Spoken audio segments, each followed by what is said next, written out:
This is episode 3 of my series on autocallable ETFs, the fastest growing product in structured finance. In episode 1, we opened up the wrapper. In episode 2, we read the underlying and found it was not the S&P 500. Today, we go one level deeper and ask a simple question. What kind of asset did the industry actually build? Every derivatives trader learned to price options on an asset that does not exist. An asset with constant volatility and a known dividend. The Black-Scholes asset. For 50 years, the real world refused to provide one. So the industry built it.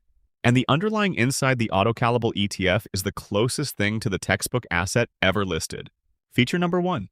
Flat volatility. Over the last 21 years, the one-month realized volatility of the S&P 500 has ranged from 5% to 80%. That is not a parameter. That is a regime. The vol target underlying is a different animal. Its realized volatility lives in a tight bell between 18 and 43%. With a median of 29.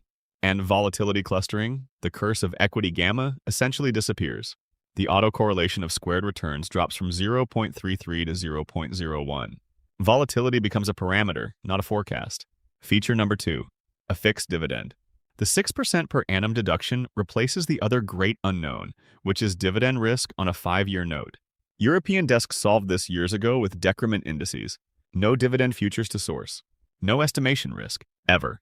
Feature number 3. No basis. The index does not hold the S&P 500. It rolls E-mini S&P futures.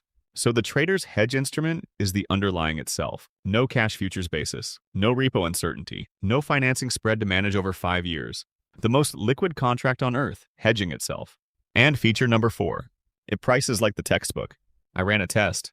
I valued the entire ladder of autocallables with the simplest possible model. A constant volatility lattice. No smile. No vol dynamics. Then I compared it with the official index series over 21 years.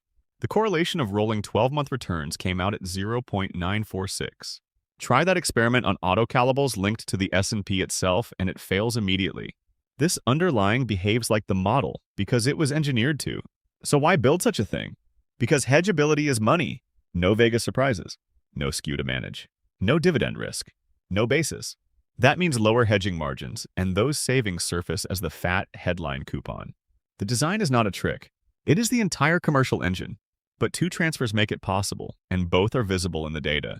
First, the target is 35% implied volatility, while the index realizes a median of 29. That 6-point gap is the volatility risk premium, seeded continuously by construction. Second, constant variance is not a normal distribution. The left tail survives. The worst days all arrive from calm, at full leverage before the weekly reset can react. On February 27, 2007, the S&P fell 3.5%. The underlying fell 16.2%. In one session, an 8.5 sigma day on a supposedly tame asset, the textbook asset finally exists. It is easy to price and easy to hedge. And the risks the hedger no longer carries did not disappear. They changed seats. Episode 4 next week. The ladder. What it delivers and what it can't.